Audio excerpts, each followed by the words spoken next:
Fala jogador, Dart Verde na área, trazendo o primeiro vídeo aqui do canal e já vamos começar de vídeo teórico. E hoje vamos fazer uma introdução no Limit Hold'em, ao Cash Game. Esse vídeo ele é um pouco mais direcionado para quem está começando no jogo, para quem está migrando de torneios para Cash Game, e aqui a gente vai abordar justamente isso.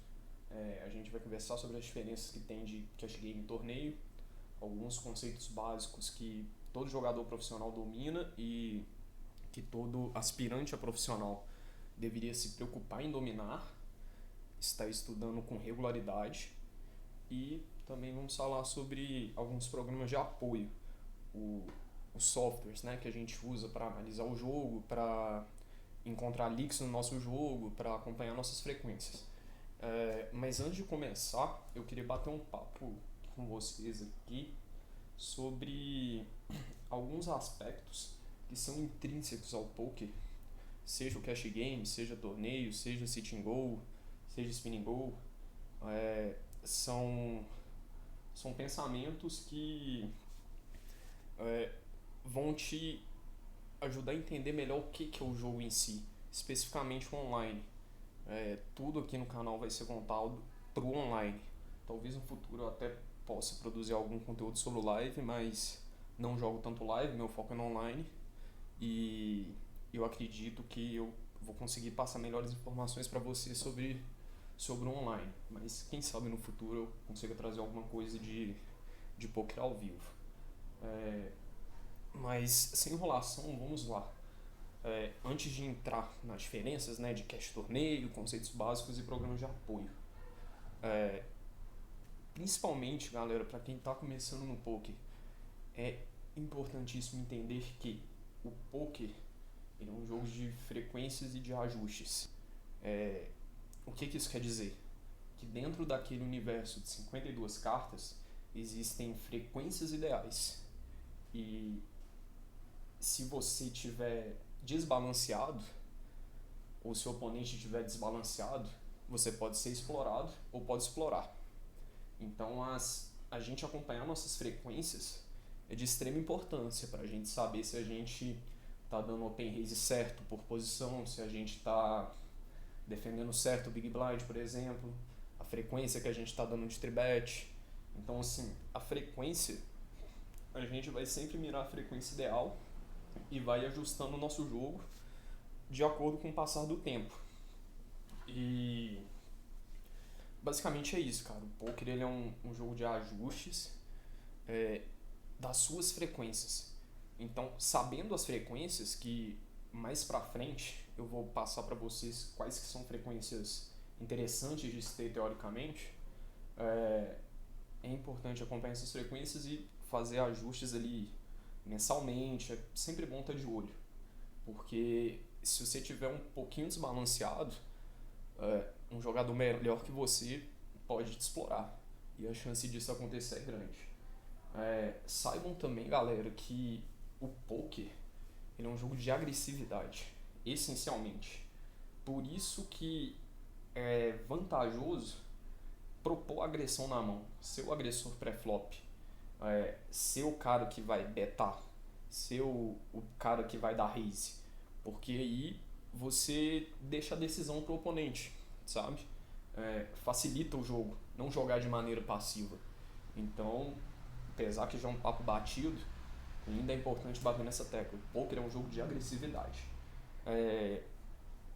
O nosso principal objetivo no poker, eu diria que é realizar equidades, sabe? A gente vai tentar ter um range ajustado pré-flop para ir bem pro pós-flop e realizar nossas equidades, dando bet, dando raise, dando call, depende da situação.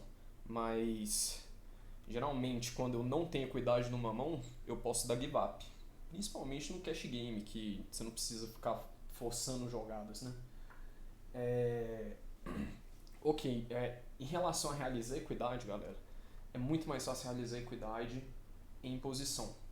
Por isso, as posições mais lucrativas da mesa vão ser botão e cutoff, respectivamente. Porque do cutoff, da maioria das vezes, a gente vai ter posição. Do botão a gente sempre vai ter posição, então a gente tem essa vantagem informacional, né? O poker ele é um jogo de informações incompletas e quando a gente tem posição é uma vantagem muito grande e a gente tem que saber utilizar a posição a nosso favor. Da mesma maneira que posições finais, né, botão e cutoff, são as posições, entre aspas, mais lucrativas, as menos lucrativas eu diria que são small e big, porque a gente já vai entrar pagando, né, na mão, necessariamente, e, e se você perder pouco dessas posições, já é, já é uma coisa muito boa, sabe? Eu diria que assim, um jogador de alto nível, se perder menos 17 Big Blinds a cada 100 mãos jogadas, é um cara que joga bem, que defende bem o Big Blind dele, sabe?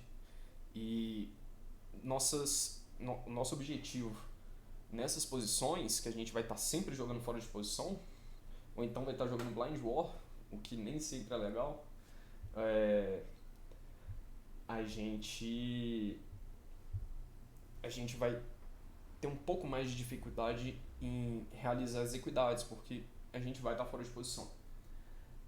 Saiba também, galera, que a gente ganha dinheiro quando o vilão dá fold.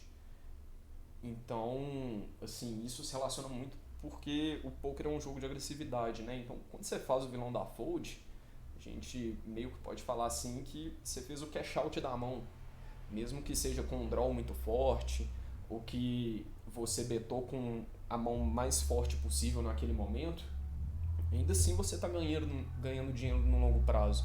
Então, quando a galera folda muito para suas apostas, isso é um bom sinal. Você está ganhando dinheiro. É claro que você pode ganhar mais dinheiro ainda, jogar mais streets, mas de maneira geral, quando o vilão dá fold, a gente ganha dinheiro. Como eu já disse, é muito mais fácil ganhar dinheiro em posição.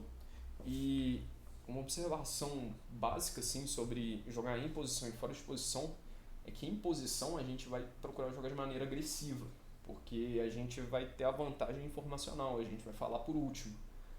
E isso é muito bom. A gente sempre vai estar querendo jogar em posição, heads up de preferência ainda. Já quando a gente joga fora de posição, a gente tem essa desvantagem informacional e isso é um problema, né? Porque a gente deveria jogar na maioria das vezes de maneira reativa, porque a gente tem justamente essa desvantagem informacional. Então, ao jogar de maneira reativa, a chance do nosso oponente errar é muito maior, porque jogar fora de posição é muito ruim. E jogando de maneira reativa, a gente consegue controlar melhor o tamanho do pote, consegue entender melhor como o range do vilão está se comportando, a ler o valor da nossa mão. E a gente quer facilitar jogar fora de posição, porque jogar fora de posição não é legal, cara. Jogar de EP, de MP, tem suas vantagens sim, porque a gente vai ter uma certa vantagem de range, né? Porque a gente está abrindo de posições mais iniciais na mesa e nossos blefs acabam que vão passar muitas vezes, mas a gente, de maneira geral, vai ganhar mais dinheiro em posição. E em posição jogar de maneira agressiva, fora de posição de maneira reativa. É isso e que eu queria compartilhar com vocês. Eu acho que são informações assim que podem agregar para você manter o seu A-game durante o grind, sabe? Pensar sobre esse tipo de coisa é importante, porque vai te motivar a continuar jogando e independente do que aconteça, você vai ter a convicção de que é bem possível que você esteja fazendo a coisa certa. E a gente joga em fields baratos, né? Eu jogo micro e low. Então, assim, isso que eu falei pra vocês se aplica nesse field, sabe? E, enfim, é isso. Vou passar essas informações pra vocês, vou deixar aí na legenda do vídeo pra vocês anotarem e deixar do lado ali do PC enquanto vocês estiverem grindando, pra dar uma olhadinha e tal, lembrar. E vamos lá pra introdução, né, ao cash game. Vou abordar aqui algumas diferenças entre o cash e o MTT. E eu diria que as principais diferenças são stack efetivo Porque no cash game, a gente geralmente, regulares, a gente geralmente vai jogar com mais de 100 Big Blinds. Existem estratégias de jogo em cash game que permitem jogar com 50 Big Blinds, mas não é tão usual, não é permitido em todo o site, não dá pra fazer de maneira fácil assim, é até um pouco complicado. Então, aqui vamos simplificar e considerar que cash game é 100 bebês deep pra cima. Se você vê um vilão que começou a mão com menos de 100 Big Blinds, cara, pode marcar ele como recreativo, tá? Porque provavelmente esse cara tá sentindo a pressão do dinheiro. Não faz sentido você estudar um jogo que você vai jogar com 100 Big Blinds e você jogar com 95, ou com 90, ou 98. Faz diferença, principalmente porque a gente tá deep. Então é isso, stack efetivo geralmente vai ser alto.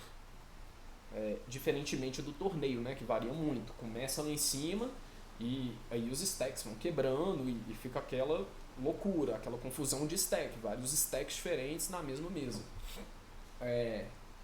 A outra principal diferença é o pós-flop, justamente por causa do stack efetivo. Como a gente vai estar jogando muito deep, com muitas fichas no pré-flop, a gente vai ter SPR suficiente para chegar até river e poder dar fold, poder dar call. Então a gente tem muito mais ação pós-flop. A gente vai ver muito mais flop, muito mais turns e muito mais rivers. Justamente por causa do stack efetivo. Dificilmente vai ter uma situação que a galera vai ficar foldando demais para tribet. Geralmente você vai encontrar a galera defendendo muito contra tribet, porque no cash game é normal. A matemática do jogo permite que ele chegue até river várias vezes, diferentemente do torneio, porque no início da mão a maioria dos jogadores vão ter aproximadamente ou mais de 100 Big Blinds. Outra diferença interessante entre o cash game e o torneio: variância e volume. Em relação à variância, ela é menor, mas ela ainda existe de maneira brutal. E eu diria que assim, hoje é possível você saber se está batendo determinado field com 40 buy-ins, sabe? Vamos supor, você quer jogar NL2, você precisa ali de no mínimo $80, certo? Você não sabe se você bate esse jogo. Você pode depositar $80. Se você quebrar jogando só NL2, provavelmente tem algum erro no seu jogo que não está te permitindo bater aquele field. Mas saiba que essa é uma estratégia muito agressiva de 40 buy-ins, porque é possível, a variância, cara, pode variar até 300 buy-ins, 400 buy-ins. Ela é muito relativa, mas saiba que no cash game ela é um pouco menor e é mais fácil de você lidar com ela do que no torneio. Em relação ao volume, a diferença é relativa do tanto de volume que você tem que fazer jogando cash ou tanto de volume que você tem que fazer jogando torneios. Porque o poker, de maneira lucrativa, ele está ligado a volume. Sem volume você não vai conseguir atingir os resultados. E o que no meu ponto de vista diferencia em relação o volume que você faz no cash game, o volume que você faz no torneio, é que no cash game, jogando Zoom, você pode fazer 3.000 mãos ali, cara, 3, 4, talvez 6 horas de grind, dependendo a quantidade de telas que você joga. E em torneio, mesmo você jogando, sei lá, 8, 10 telas, ainda assim é difícil você fazer essa quantidade de mãos. Você vai demorar muito mais horas. Talvez você demore 8, 10 horas para fazer essa quantidade de mãos jogando torneio. Em relação a objetivos, eu trago essa discussão no sentido de que muitas vezes o cara que joga torneio, ele espera pelo big hit, e o jogador que joga cash game, ele espera ter regularidade ganhando. O jogador que joga torneio, ele também quer ganhar regularmente e ter big hits eventuais. Mas geralmente o big hit do jogador de torneio que vai fazer o gráfico dele subir. Principalmente se for um jogador que não for um vencedor constante, porque um cara vencer constantemente em torneios é muito difícil devido à variância. E o cara ganhar regularmente em cash games é muito devido também à variância. Pela variância ser menor, é mais fácil você ganhar com constância no cash game se você estiver jogando contra jogadores piores que você. Também outra diferença em relação a objetivos de torneio e cash game, eu diria que assim, torneios a gente vai querer maximizar o EV ao extremo daquela jogada. Naquele spot específico, a gente vai querer fazer a melhor jogada possível. E no cash game, às vezes a melhor jogada possível, teoricamente, não funciona tão bem contra aquele tipo de vilão, porque aquele tipo de vilão ele pode ter algum desajuste de frequência no jogo dele que você perceba porque você joga com aquele cara todo dia, que pode te fazer dizer um pouco do que seria o ideal a se fazer nesse spot. Então, assim, eu acredito que o cash game ele é mais estratégico e o torneio você vai querer saber resolver várias situações, porque o jogo muda muito. E no cash game não, o jogo é mais frio, né? Ele não tem aquela montanha russa de emoções, né? Não é igual ao torneio, é diferente, é um jogo mais frio. Outra coisa em relação a objetivos, eu diria que é o volume e a win rate. De novo, falando de volume, né? No torneio, é possível você ter um volume baixo com uma win rate muito alta. Eu digo volume baixo, mas não entendam como poucas mãos. Eu diria que assim, um jogador de torneio que não jogar ali pelo menos 600 torneios por mês, esse cara não vira, sabe? A não ser que ele seja muito bom e jogue jogos caros. E o que isso se diferencia do cash game? No cash game, como é muito mais fácil você fazer volume, muitas vezes você não precisa ter uma win rate tão alta. Hoje meio que a gente vê que é parâmetro aí, né, nas mesas caras, NL100 e tal, a galera ganhando 5BB/100. Em torneios, cara, se você não estiver fazendo no mínimo 10, você não tá batendo aquele field, seja esse torneio de qualquer valor. E no cash game, por ser mais fácil de fazer volume e a entrada ser instantânea, a sua win rate não precisa ser tão alta, mas você tem que fazer o volume da mesma maneira. Em relação ao método de estudo, assim como eu tinha dito, eu acredito que o jogador de MTT ele vai querer ter uma visão geral de diversos cenários, ele vai estudar diversos cenários possíveis que podem acontecer e vai tentar levar aquilo tudo para o jogo dele e dificilmente ele vai errar, ele vai fazer sempre a jogada mais EV possível, ele vai maximizar o EV dele sempre. Enquanto o cash game é um jogo mais metódico, mais estratégico, um estudo mais laboratorial, é um pouco mais cru, sabe? Ele claro, vai visar o longo prazo, mas se for possível fazer alguma adaptação, eu acredito que o cash game ele é mais bem-vindo para essa adaptação, sabe? E o perfil do field também é diferente. O perfil do field que joga torneio é diferente do perfil do field que joga cash game, porque de maneira geral os MTTs são mais atrativos para quem é recreativo, por toda a emoção que o jogo provoca, né? E pela chance de transformar $2 em 3.000 num torneio de domingo, por exemplo. Isso não acontece no cash game. Então, assim, no cash game também tem recreativo, tem muito recreativo, principalmente nos jogos baixos, mas a proporção de regular e fish no cash game é menor.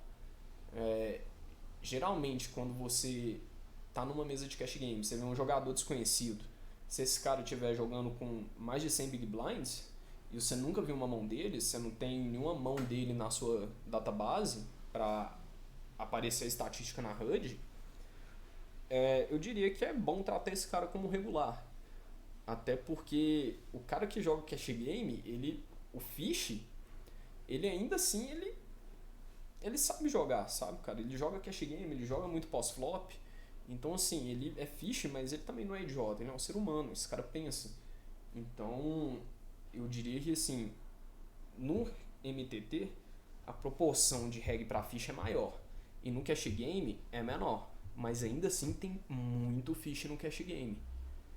Eu não estou falando que não tem Fish, mas tem mais regulares de cash do que regulares de torneio. Você vai encontrar mais vezes com regulares.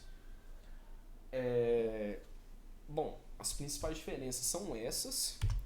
E agora eu quero falar com você sobre alguns conceitos básicos que, no meu ponto de vista, são importantíssimos para qualquer jogador, principalmente os iniciantes, mas para qualquer jogador que quer ser lucrativo e quer entender o que realmente está acontecendo na mesa, quer entender as ações, não quer ficar perdido na mão. E os conceitos são conceitos bem básicos que todos vocês já ouviram, mas que entender isso na teoria efetivamente é de extrema importância, porque sem entender isso na teoria e conseguir aplicar no seu jogo, adaptando ao field que você joga, é o caminho da felicidade, cara. Você vai começar a evoluir por conta própria. E quais que são esses conceitos? Mais básicos de todos, range de open raise.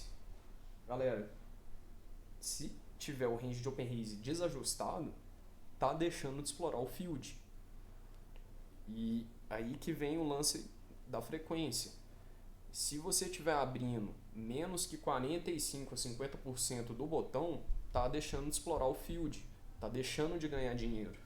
E se você estiver abrindo além do ideal de early position, de posição inicial, você pode estar sendo explorado por regulares.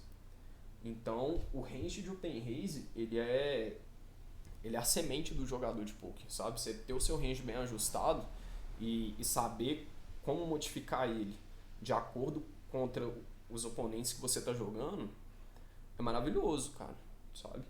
E então entender isso é de extrema importância. Mais pra frente eu vou discutir todos esses conceitos com vocês, esses conceitos básicos. Cada um vai ter uma aula só de range de open raise, vai ter uma aula só de conceito de equidade. Entender o que é equidade é muito importante. Equidade é a parte do pote a qual sua mão ou range tem direito sempre que determinado spot for jogado 1 milhão de vezes. Então, a equidade do seu combo, da sua mão, você precisa saber ela, porque o poker é um jogo de realizar equidade. Você tem que realizar ela e não deixar ela passar, porque se você deixar ela passar, até chegar outra mão decente, você já ficou 2 órbitas sem jogar e o seu stack vai descendo, você vai ter que fazer recarga. Outro conceito importantíssimo são as odds, né? Que no caso são spot odds, implied odds, reverse implied odds. Vai ter uma aula específica sobre isso também. Vou discutir todos esses conceitos com vocês. Outro que muita gente tem dificuldade, conceito de aposta ou bet, né? Que é o aposta por valor ou aposta por blefe. Se você não compreender isso de maneira efetiva, a diferença entre valor e blefe, você vai ficar perdido na mão, não vai saber o que fazer no pós-flop e provavelmente vai jogar com medo. Isso é muito ruim. Você não pode jogar com medo. Quando você entende bem se você está apostando por valor, por blefe, você vai aceitar o que as streets vão te trazer, sabe? Por exemplo, cara, se eu sei que quando eu abro algum suited connector e eu estou jogando em posição contra o Big Blind e tem um board alto com As e Rei e X, por exemplo, e eu tenho um backdoor de sequência ou de flush, muitas vezes eu vou ter que ir para 3 apostas, eu vou ter que mandar a terceira para fazer o vilão foldar um as fraco. Isso que é realizar equidade. Porque se eu não souber se eu estou jogando por valor, por blefe, eu não vou tomar as melhores decisões. E o último conceito, que a galera também tem muita dificuldade, é a tribet. Tribet é um dos moves, né? É uma das ferramentas mais importantes do jogo, porque a tribet, primeiramente, ela passa muito, porque ela representa muita força, principalmente no field que a gente joga. A tribet tem uma taxa de sucesso altíssima, isso é só olhar no report aí do Poker Tracker, do tracker que vocês tiverem. Vai lá, coloca lá tribet, pré-flop, success. Você vai ver que passa muito, cara. É lucrativo. E a tribet também, por ser uma aposta, ela se desmembra entre tribet por valor e por blefe. A gente tribeta para colocar a ficha no pote, para isolar o fish, para jogar em posição, quando a gente tem posição relativa. A gente joga para explorar outros jogadores. Enfim, a gente tem vários motivos para dar tribet. A gente faz esse movimento por valor e por blefe, assim como uma aposta.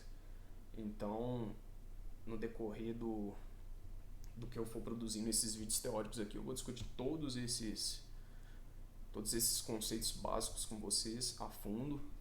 Tudo sobre range open raise, conceito de equidade, as odds, que é a parte matemática do jogo, conceito de aposta e tribet. Dominando isso, tendo total controle sobre esse assunto, você vai conseguir evoluir por conta própria. Você vai saber o que você tem que corrigir no seu jogo. Você vai ver com mais clareza o que você deve fazer durante a mão.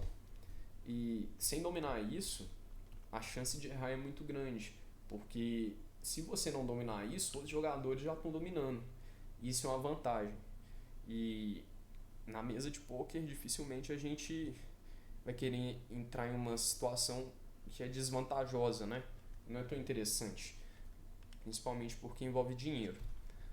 Os conceitos básicos são esses, e agora vamos falar um pouco sobre os softwares de apoio, né? Que são os programas que a gente utiliza para acompanhar o nosso jogo, para criar a nossa database de mãos, para encontrar leaks no nosso jogo, para fazer notes em vilões, para fazer hand review, para analisar as frequências, para ver report, para fazer até a gestão da nossa carreira. É possível você fazer através de um tracker, que tem vários aí no mercado, né? Coloquei até um exemplo, o Hold'em Manager, tem o Poker Tracker, tem o Hand to Note também, que, se eu não me engano, ainda é gratuito até NL25, e isso é massa, porque HM e Poker Tracker não são gratuitos.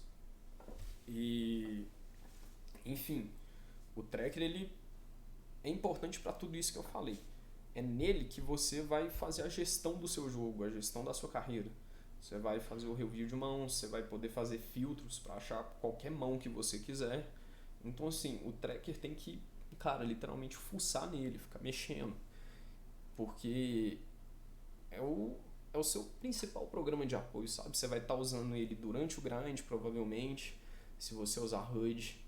E no pós-grind também, durante o grind você pode inclusive marcar mãos. E no pós-grind também, porque você vai precisar revisar as mãos. Muitas vezes você vai esquecer que você quis estudar uma mão, e para você achar essa mão no tracker é fácil, cara. Você vai lá e faz o filtro certinho, você vai achar a mão vai estar lá guardada. E se você não guardar suas mãos e analisar o seu jogo, você não vai evoluir, tá? E no tracker ali também tem várias estatísticas que, assim, te dão uma visão geral da qualidade do seu jogo, que vão fazer você evoluir como jogador e vão te mostrar falhas. Você vai perceber, você vai conhecer frequências ideais, o tracker vai te falar a frequência que você tá.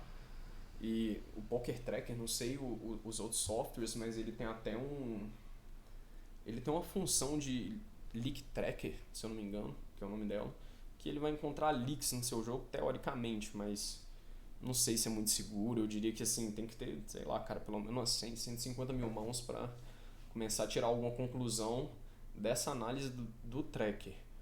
Mas ainda assim é possível analisar a qualidade do jogo com ali, 50, 60 mil mãos sem precisar usar esse recurso aí do PT4, né? Só analisando as frequências ali e tal, já é possível encontrar diversas coisas boas e coisas ruins no seu jogo.